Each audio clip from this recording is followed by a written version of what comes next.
के लिए अगर आपको अपने बिजनेस को लीगल डॉक्यूमेंटेशन कराना है, लीगल रजिस्टर्ड कराना है और अपने बिजनेस को एक अच्छा ग्रोथ देना है तो आपको बिजनेस कहीं ना कहीं रजिस्टर्ड कराना मैंडेटरी है। तो चलिए भाई, हम क्या क्या बिजनेस रजिस्टर्ड करा सकते हैं। सबसे पहले समझते हैं बिजनेस के पार्ट क्या होते हैं। सबसे फर्स्ट हम रजिस्टर करा सकते हैं सोल प्रोप्राइटरशिप। सोल प्रोप्राइटरशिप, देखो sole proprietorship is the individual business firm. आप सभी जितने भी दुकान, शॉप, बिजनेस ऑपरेट कर रहे हैं वो एक प्रकार से सोल प्रोप्राइटरशिप में ही ऑपरेट कर रहे हैं। ओके, बट सोल प्रोप्राइटरशिप को हम कहाँ रजिस्टर कर सकते हैं? तो देखिए, सबसे फर्स्ट है कि आपका सोल प्रोप्राइटरशिप कहीं भी रजिस्टर्ड नहीं होता, वो अनरजिस्टर्ड है। सेकंड है कहीं भी इनकॉर्पोरेट नहीं होता।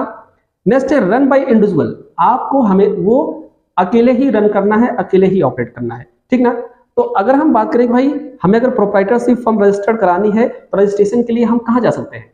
तो रजिस्ट्रेशन के लिए देखो, प्रोप्राइटरशिप फर्म का रजिस्ट्रेशन जो होता है वो 3 तरीके से कर सकते हो। प्रोप्राइटरशिप फर्म का रजिस्ट्रेशन मात्र एक रजिस्ट्रेशन है जो बहुत ही इजी है, बहुत ही सरल है। क्या है?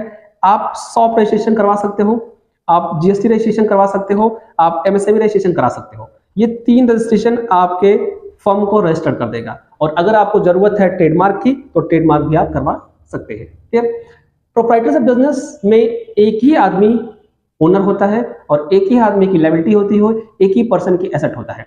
एक ही पर्सन हमेशा बिजनेस में लायबिलिटी होता है और एक ही पर्सन का हमेशा बिजनेस में एसेट होता है।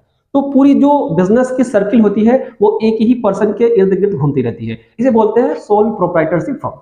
क्लियर? तो अगर आप इसमें बिजनेस अपना ऑलरेडी कर रहे हो, कोई दुकान, कोई बिजनेस रन कर रहे हो, तो आप ये 3 रजिस्ट्रेशन करा सकते हो जिससे आपका बिजनेस क्या होगा, शॉप क्या होगी, रजिस्टर्ड मानी जाएगी, एक गवर्नमेंट डॉक्यूमेंटेशन हो जाएगा, एक गवर्नमेंट रजिस्ट्रेशन हो जाएगा। क्लियर?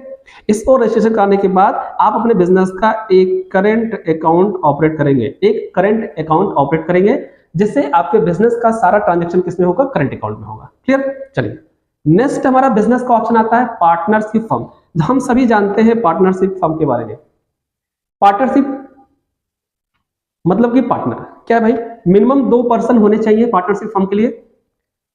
उसके बाद एक पार्टनरशिप डीड बनेगी। पार्टनरशिप डीड क्या होती है? देखो, अगर 2 आदमी है तो इस 2 पर्सन में, 2 आदमी में जो समझौता होता है, जो प्रॉफिट लॉस, एसेट लायबिलिटी, ठीक का जो रेशियो होता है, जो टर्म कंडीशन होता है कि कौन बैंकिंग ऑपरेशन करेगा, कौन लीगल ऑपरेशन करेगा, कौन कंपनी के लीगल डॉक्यूमेंटेशन करेगा, मार्केटिंग कौन करेगा, हायरिंग कैसे होगी, ठीक ना। ये सारी चीजें क्या होती हैं? एक डीड में लिखी जाती है, एक पेपर पर, एक स्टैम्प पेपर पर लिखी जाती है और उसी को हम बोलते हैं पार्टनरशिप डीड।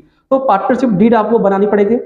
उसके बाद पार्टनरशिप डीड बनने के बाद क्या होगा? आपका पैन कार्ड अप्लाई किया जाएगा। जब पैन कार्ड अप्लाई हो जाएगा तब आपका शॉप रजिस्ट्रेशन हो सकता है, जीएसटी रजिस्ट्रेशन होगा और एमएसएमई रजिस्ट्रेशन होगा, और अगर ट्रेडमार्क चाहिए आप ट्रेडमार्क भी करवा सकते हो। तो ये हो गया आपका पार्टनरशिप फॉर्म। क्लियर? अगर आप ये चाह रहे हो कि आपके पास विजन है पर फाइनेंस नहीं है, तो आप फाइनेंस किसी और से लेना चाह रहे हो, पैसा किसी और से लेना चाह रहे हो, तो आप स्टार्ट कर सकते हो पार्टनरशिप फर्म। पार्टनरशिप फर्म में कंप्लायंस बहुत ज्यादा नहीं होते हैं, बहुत ज्यादा लीगल डॉक्यूमेंटेशन नहीं होते हैं, इसलिए आप पार्टनरशिप फर्म इजिली स्टार्ट कर सकते हो। ओके, नेक्स्ट आते हैं भाई लिमिटेड कंपनी। लिमिटेड पे पार्टनरशिप का ही जस्ट बात है। अब देखो, हम लोग आ गए हैं एमसीए। किसमें आ गए हैं? MCA, ministry of corporation affairs, MCA. MCA कहती है कि जो भी बिजनेस आप रजिस्टर कर रहे हो वो हमारे थ्रू रजिस्टर कराइए, ठीक ना। तो एलएलपी पार्टनरशिप का ही एक एडवांस वर्जन है, LLP, limited liability partnership firm. LLP कहाँ रजिस्टर्ड होती है? एमसीए में। इसमें भी जो पार्टनर्स वहां हम कहते हैं, वहां यहाँ पे क्या बोलते हैं? उसको डायरेक्टर्स बोलते हैं। ठीक, मिनिमम 2 यहाँ पे होने चाहिए। चलिए अब बात करते हैं प्राइवेट लिमिटेड कंपनी के बारे में।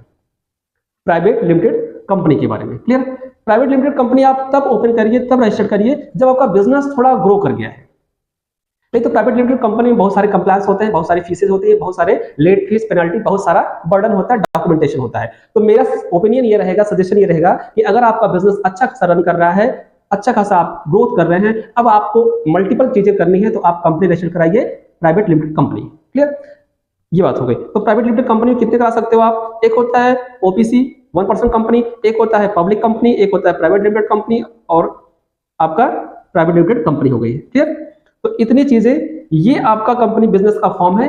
इस तरीके से आप अपने बिजनेस को रजिस्टर करा सकते हो और अपने बिजनेस को एक लीगल नाम